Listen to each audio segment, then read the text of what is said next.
കർത്താവായ യേശു ക്രിസ്തുവിൻ്റെ നിസ്തുല്യമായ നാമത്തിൽ വീണ്ടും സ്നേഹവന്ദനം നൽകുന്നു. വീണ്ടും ഒരു പ്രാവശ്യം കൂടെ ദൈവവചനം ശ്രവിക്കുവാൻ സർവകൃപാലുവായ ദൈവം ഒരുക്കിത്തന്ന വിലപ്പെട്ട സന്ദർഭത്തിനായി ദൈവത്തെ സ്തുതിക്കുന്നു. കഴിഞ്ഞ ചില ദിവസങ്ങളിലായി നാം വെളിപ്പാട് പുസ്തകത്തിൻ്റെ പശ്ചാത്തലവും അതുപോലെ തന്നെ വെളിപ്പാട് പുസ്തകത്തിൻ്റെ 1-ാമത്തെ അധ്യായത്തിലും 2-ാമത്തെ അധ്യായത്തിലും പറഞ്ഞിരിക്കുന്ന നീ കണ്ടതും ഇപ്പോഴുള്ളതും മേലാൽ സംഭവിപ്പാനുള്ളതുമായ കാര്യങ്ങളെക്കുറിച്ച് നാം ശ്രദ്ധിച്ചുകൊണ്ടിരിക്കുകയായിരുന്നു. 1-ാം അധ്യായത്തിൽ തേജസ്കരിക്കപ്പെട്ട മനുഷ്യപുത്രൻ്റെ വെളിപ്പാട്, അത് നീ കണ്ടത്. 2-ാമത്തെ അധ്യായത്തിലും 3-ാമത്തെ അധ്യായത്തിലും ഇപ്പോഴുള്ളത് അഥവാ 7 സഭകൾക്കുള്ളതായ ദൂതുകളെക്കുറിച്ചാണ് കഴിഞ്ഞ ചില ദിവസങ്ങളിൽ നാം ശ്രദ്ധിച്ചുകൊണ്ടിരുന്നത്. എന്നാൽ ഇന്ന് നാം ശ്രദ്ധിക്കാൻ പോകുന്നത് വെളിപ്പാട് പുസ്തകത്തിൻ്റെ 2-ാമത്തെ അധ്യായത്തിൽ അതിൻ്റെ 12-ാമത്തെ വാക്യം മുതലുള്ള 12-ാമത്തെ വാക്യം മുതൽ 17-ാമത്തെ വാക്യം വരെ നമ്മൾ വായിക്കുമ്പോൾ അവിടെ പെർഗമോസിലെ സഭയ്ക്കുള്ള ദൂത് ഈ ഭാഗത്ത് രേഖപ്പെടുത്തിയിരിക്കുന്നു. ഈ പെർഗമോസ് സഭയെക്കുറിച്ചുള്ള ആ ദൂത് ഒരല്പസമയം നിങ്ങളുമായിട്ട് ഷെയർ ചെയ്യുവാൻ കർത്താവിൽ ആഗ്രഹിക്കുന്നു. വെളിപ്പാട് പുസ്തകം 2-ാം അധ്യായം അതിൻ്റെ 12-ാമത്തെ വാക്യവും 13-ാമത്തെ വാക്യവും ഞാനിവിടെ വായിക്കുന്നു. പെർഗമോസിലെ സഭയുടെ ദൂതനെ എഴുതുക. മൂർച്ചയേറിയ ഇരുവായ്ത്തലയുള്ള വാൾ ഉള്ളവൻ അരുളി ചെയ്യുന്നത്, നീ എവിടെ പാർക്കുന്നു എന്നും അത് സാത്താൻ്റെ സിംഹാസനം ഉള്ളിടം എന്നും ഞാൻ അറിയുന്നു. നീ എൻ്റെ നാമം മുറുകെ പിടിച്ചിരിക്കുന്നു. നിങ്ങളുടെ ഇടയിൽ സാത്താൻ പാർക്കുന്ന ഇടത്ത് തന്നെ എൻ്റെ സാക്ഷിയും വിശ്വസ്തനുമായ അന്തിപ്പാസിനെ കൊന്ന കാലത്ത് പോലും നീ എന്നിലുള്ള വിശ്വാസം നിഷേധിച്ചിട്ടില്ല. പ്രാർത്ഥിക്കാം. സ്വർഗസ്ഥ പിതാവേ, അവിടുത്തെ വചനത്തിനായി സ്തോത്രം. അല്പസമയം ഞങ്ങൾ വചനം ശ്രവിക്കുന്നത് ഞങ്ങളുടെ ജീവിതത്തിന് അനുഗ്രഹമായി തീരണമേ. അവിടുത്തെ കരങ്ങളിൽ ഏൽപ്പിക്കുന്നു, യേശുവിൻ നാമത്തിൽ തന്നെ, ആമേൻ. ഈ ഭാഗത്ത് നമ്മൾ വായിച്ചത് പെർഗമോസ് സഭയെക്കുറിച്ചുള്ളതായ ദൂതാണ്. ഈ ഭാഗങ്ങളിൽ നമുക്ക് കാണുവാൻ കഴിയുന്നത് ഈ പെർഗമോസ് സഭയുടെ കാലഘട്ടം എന്ന് പറയുന്നത് AD 313 മുതൽ 590 വരെയുള്ള കാലഘട്ടങ്ങളാണ് പെർഗമോസ് സഭയുടെ കാലഘട്ടം. പെർഗമോസ് സഭയെക്കുറിച്ച് പറയുന്നത് ഇത് ഒരു അനുരഞ്ജന സഭ എന്നാണ് ചരിത്രകാരന്മാരും വേദപണ്ഡിതന്മാരും അതിനെക്കുറിച്ച് രേഖപ്പെടുത്തിയിരിക്കുന്നത്. ഈ പെർഗമോസ് എന്ന ഈ പദം ഗ്രീക്ക് പദത്തിലെ ഗാമോസ് എന്ന് പറയുന്ന ആ പദത്തിൽ നിന്നാണ് പെർഗമോസ് എന്നുള്ള ആ പദം ഉടലെടുത്തിരിക്കുന്നത്. അതിൻ്റെ അർത്ഥം വിവാഹം എന്നാണ് ആ വാക്കിൻ്റെ അർത്ഥം. എന്ന് പറഞ്ഞാൽ ദൈവത്തിൻ്റെ സഭ കർത്താവായ യേശു ക്രിസ്തുവാകുന്ന അരുമനാഥനായ മണവാളിനു വേണ്ടി കാത്തിരിക്കണം. എന്നാൽ ഇന്ന് ആ അനുഭവം മാറിയിട്ട് സഭ ലോകത്തിലേക്ക് ഇറങ്ങിപ്പോയി ലോകവുമായി ബന്ധപ്പെട്ട് ലോകത്തിൻ്റെ മാലിന്യം പറ്റിപ്പിടിച്ചിരിക്കുന്നതായി കാണുവാൻ കഴിയും. അപ്പോസ്തലനായ പൗലോസ് അതിനെക്കുറിച്ച് ഇങ്ങനെ പറഞ്ഞു, ക്രിസ്തുവേശുവിലുള്ള നിർമ്മലത വിട്ട് ഏകാഗ്രത വിട്ട് നിൽക്കുന്ന സഭയെക്കുറിച്ച് അവിടെ പറയുന്നുണ്ട്. ഇന്ന് ദൈവവചനം ശ്രവിക്കുന്ന ദൈവമക്കളുടെ ജീവിതത്തിൽ പരിശോധിക്കേണ്ട ഒരു കാര്യം, ക്രിസ്തു എന്ന ഏകപുരുഷന് നിങ്ങളെ വിവാഹനിശ്ചയം ചെയ്തിരിക്കുന്നു എന്ന് പൗലോസ് പറയുമ്പോൾ ഈ ലോകത്തിൻ്റെ മാലിന്യങ്ങൾ വിട്ടോടി യഥാർത്ഥമായ നിർമ്മലതയും ജീവിത വിശുദ്ധിയും പാലിച്ചുകൊണ്ട് കർത്താവിന് വേണ്ടി ഒരുങ്ങി കാത്തിരിക്കണം എന്ന് ദൈവം ആഗ്രഹിക്കുന്നു. ഇനി നമ്മൾ ഈ പെർഗമോസ് സഭയെക്കുറിച്ച് വായിക്കുന്ന മറ്റൊരു കാര്യം, ഏഷ്യ മൈനറിലെ വിഗ്രഹ ആരാധനയ്ക്ക് ഏറ്റവും പ്രസിദ്ധി ആർജിച്ചിരുന്ന ഒരു സ്ഥലമായിരുന്നു പെർഗമോസ്. അവിടെ വിഗ്രഹാരാധനയ്ക്കുള്ള അമ്പലങ്ങൾ നിർമ്മിച്ചതായും അവിടെ കൈസറിനെ ആരാധിച്ചിട്ടുള്ളതായും ചരിത്രകാരന്മാർ അതിനെക്കുറിച്ച് രേഖപ്പെടുത്തിയിട്ടുണ്ട്. ആ ഭാഗം ഞാൻ തുടരുവാൻ ആഗ്രഹിക്കുന്നില്ല. തുടർന്ന് ഈ വിഷയത്തിലേക്ക് ഞാൻ പ്രവേശിക്കട്ടെ. ഈ സഭയോട് അരുളി ചെയ്യുന്ന ആള് അത് നമ്മുടെ അരുമനാഥനായ കർത്താവാണ്. എന്നാൽ ഇവിടെ നമ്മൾ വായിക്കുന്നു, ആ സഭയ്ക്കുള്ള ദൂത് കൊടുക്കുന്ന ആള് മൂർച്ചയേറിയ ഇരുവായ്ത്തലയുള്ള വാളുള്ളവൻ അരുളി ചെയ്യുന്നത്. അപ്പോൾ അരുളി ചെയ്യുന്ന വ്യക്തിയുടെ പ്രത്യേകതയാണ് നമ്മളിവിടെ കാണുന്നത്. അത് വായിക്കുന്നത് ഇങ്ങനെയാണ്: ഇരുവായ്ത്തലയുള്ള വാൾ ഉള്ളവൻ. എന്താണ് ആ വാക്കിൻ്റെ അർത്ഥം? വിശുദ്ധ ബൈബിളിൽ വായിക്കുമ്പോൾ എഫേസ്യ ലേഖനത്തിൽ നമ്മൾ വായിക്കുന്നുണ്ട്, 6-ാം അധ്യായത്തിൽ അതിൻ്റെ 17-ാമത്തെ വാക്യത്തിൽ ദൈവത്തിൻ്റെ വചനം എന്ന് പറയുന്നത് ആത്മാവിൻ്റെ വാളാണ്. എബ്രായ ലേഖനം 4-ാം അധ്യായം 12-ാമത്തെ വാക്യവും 13-ാമത്തെ വാക്യവും വായിക്കുമ്പോൾ ദൈവത്തിൻ്റെ വചനം ജീവനും ചൈതന്യമുള്ളതായി ഇരുവായ്ത്തലയുള്ള ഏത് വാളിനേക്കാളും മൂർച്ചയേറിയതാണ്. അപ്പോൾ ഇവിടെ അരുളി ചെയ്തിരിക്കുന്ന ഈ വ്യക്തി നമ്മുടെ അരുമനാഥനായ കർത്താവായ യേശു തന്നെയാണെന്ന് നമുക്ക് മനസ്സിലാക്കാൻ കഴിയുന്ന ഒരു വേദവാക്യം കൂടെ ഞാൻ ഉദ്ധരിക്കുന്നു. യോഹന്നാന്റെ സുവിശേഷം 1-ാം അധ്യായം 1-ാമത്തെ വാക്യത്തിൽ വായിക്കുന്നു, ആദിയിൽ വചനമുണ്ടായിരുന്നു, വചനം ദൈവത്തോടുകൂടെയായിരുന്നു, ആ വചനം ദൈവമായിരുന്നു. അപ്പോൾ ദൈവമായിരിക്കുന്ന ആ വചനം, ഇരുവായ്ത്തലയുള്ള വാളായിരിക്കുന്ന ദൈവത്തിൻ്റെ വചനം നമ്മുടെ ഹൃദയങ്ങളെ രൂപാന്തരപ്പെടുത്തുന്ന ദൈവവചനം ആകുന്ന കർത്താവായ യേശു ക്രിസ്തു സഭയോട് അരുളി ചെയ്യുന്ന കാര്യം നാം ഇവിടെ വായിക്കുന്നു. എന്താ വായിക്കുന്നത്? നീ എവിടെ പാർക്കുന്നു എന്നും അത് സാത്താൻ്റെ സിംഹാസനമുള്ളിടമെന്നും ഞാൻ അറിയുന്നു. അപ്പോൾ ഈ പെർഗമോസ് സഭയിൽ അവിടെ നമ്മൾ വായിക്കുന്നു, നീ എവിടെ പാർക്കുന്നു എന്ന് ഞാൻ അറിയുന്നു. ദൈവം നമ്മെ അറിയുന്നവനായ ദൈവമാണ്. നമ്മുടെ നിരൂപണങ്ങളൊക്കെ അവൻ ദൂരത്ത് നിന്ന് അറിയുന്നവനാണ്.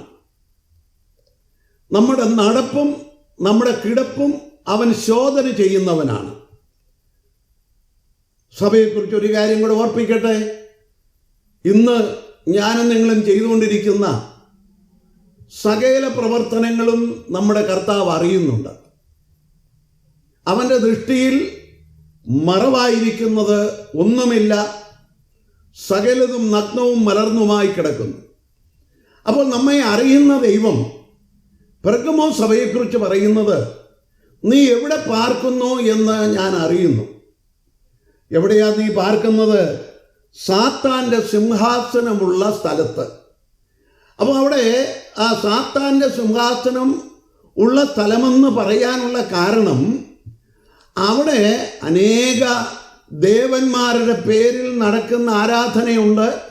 അതിൻ്റെ ഇടയിൽ നിന്ന് വേർതിരിച്ചിരിക്കുന്ന ദൈവജനം ദൈവത്തിൻ്റെ വചനമനുസരിച്ച് ജീവിക്കുവാൻ ദൈവം അവർക്ക് കൽപ്പന കൊടുത്തു എങ്കിലും അവർ ആ കൽപ്പന വിട്ട് ദൈവസന്നിധി വിട്ട് മാറിയതിൻ്റെ അനുഭവമാണ് കർത്താവ് പറയുന്നത്. നീ എവിടെ പാർക്കുന്നു എന്ന് ഞാൻ അറിയുന്നു. ഈ ലോകം മുഴുവനും സാത്താൻ്റെ അധീനതയിൽ കിടക്കുന്നതാണ്. അപ്പോസ്തലനായ വിശുദ്ധ പൗലോസ്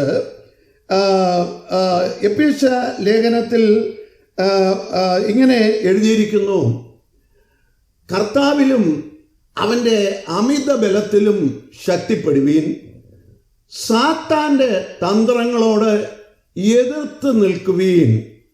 അപ്പോൾ ദൈവജനത്തിന് ഒരു ആത്മീയമായ ശക്തി ഉണ്ടായിരിക്കേണ്ടത് എന്തിനു വേണ്ടിയാണെന്ന് ചോദിച്ചാൽ, കർത്താവിലും അവൻ്റെ അമിത ബലത്തിലും നാം ശക്തിപ്പെടണം. എന്നാൽ സാത്താൻ്റെ സകല പ്രവൃത്തികളോടും എതിർത്ത് നിൽക്കണം. എന്നാൽ ഇന്ന് ഈ പെർഗമോ സഭയ്ക്ക് പറ്റിയിരിക്കുന്ന ഒരു കാര്യം എന്താണ് ചോദിച്ചാൽ, ആ കർത്താവായ യേശു ക്രിസ്തുവിലുള്ള ശക്തി ആർജിക്കുന്നതിന് പകരമായി അവൻ സാത്താൻ്റെ ഇരിപ്പിടത്തിലേക്ക് കടന്നു എന്ന് ആ സിംഹാസനത്തിൽ ഇരിക്കുന്നത് പോലെ ആ സ്വർഗസ്ഥനായ ദൈവത്തിൻ്റെ സാന്നിധ്യവും സാമീപ്യവും വിട്ട് അവൻ പിന്മാറിപ്പോയത് കൊണ്ട് ദൈവം അവർക്ക് കൊടുക്കുന്നതായ ഒരു ആലോചനയാണ് നീ എവിടെ പാർക്കുന്നു എന്ന് ഞാൻ അറിയുന്നു.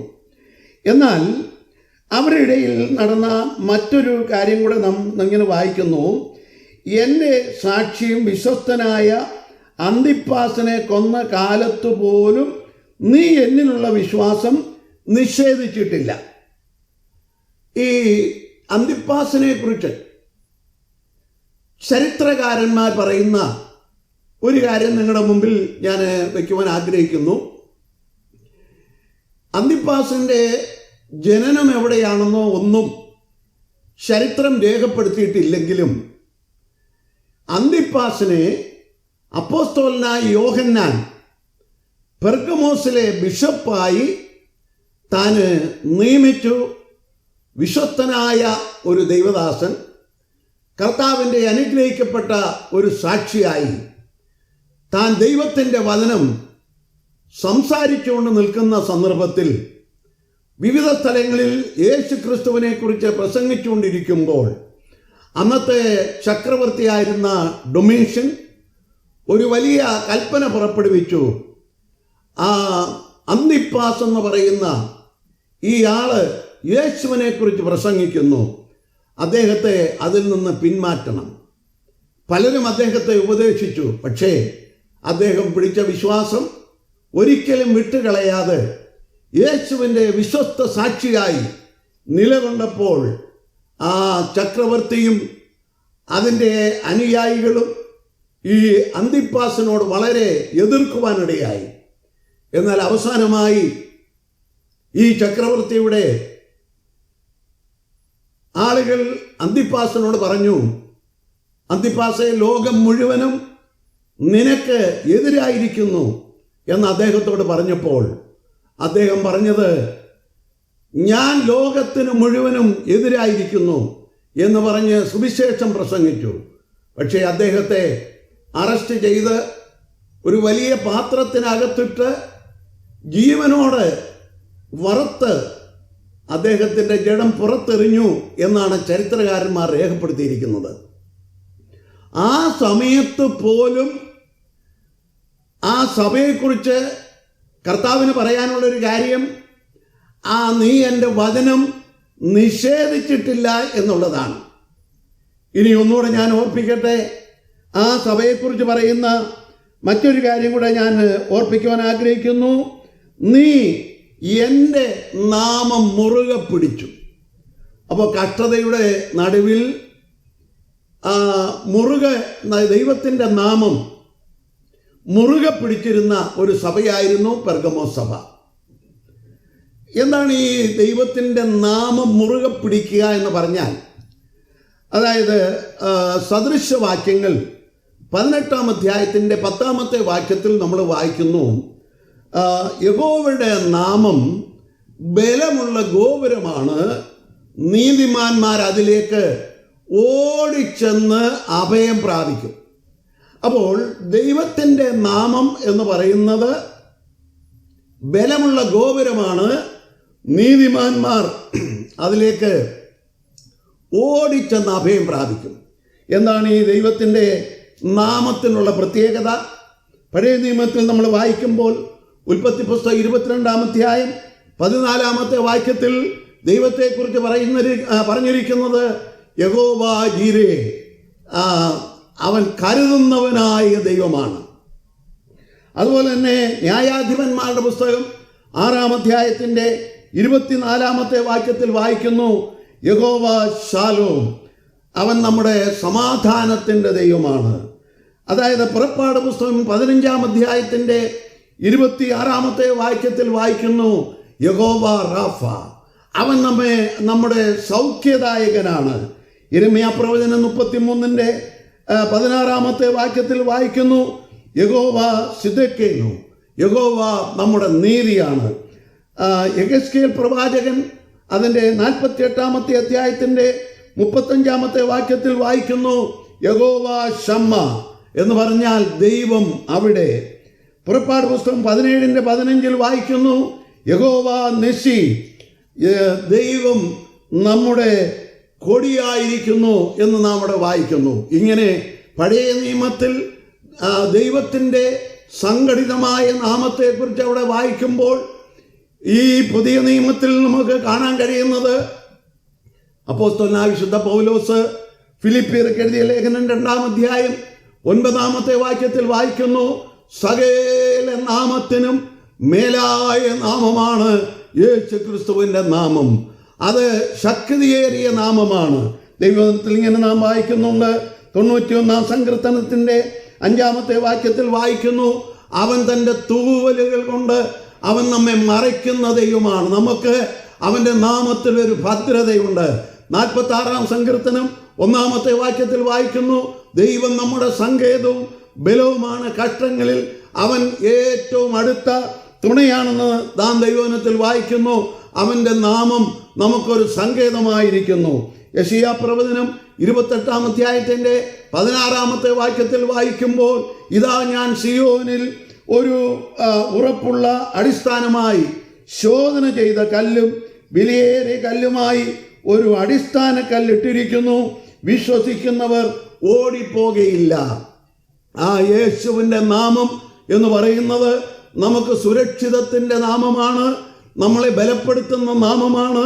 മറ്റ് ഒന്നുകൂടെ പറഞ്ഞാൽ നമുക്ക് അടിസ്ഥാനമുള്ള ഏറ്റവും മേലായ നാമം. അതേ പെർഗമോ സഭ അതിനെ വളരെ മുറുകെ പിടിച്ചു.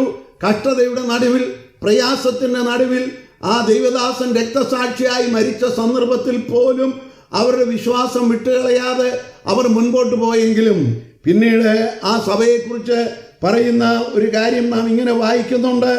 ആ സഭ ദൈവം കൊടുത്തിരിക്കുന്ന ഉപദേശത്തിൽ നിന്ന് അവർ പിന്തിരിയുവാനിടയായി തീർന്നു. നാം ഇങ്ങനെ വായിക്കുന്നു അതിൻ്റെ 14-ാമത്തെ വാക്യത്തിൽ എങ്കിലും നിന്നെക്കുറിച്ച് കുറഞ്ഞൊരു കുറ്റം പറയുവാനുണ്ട്.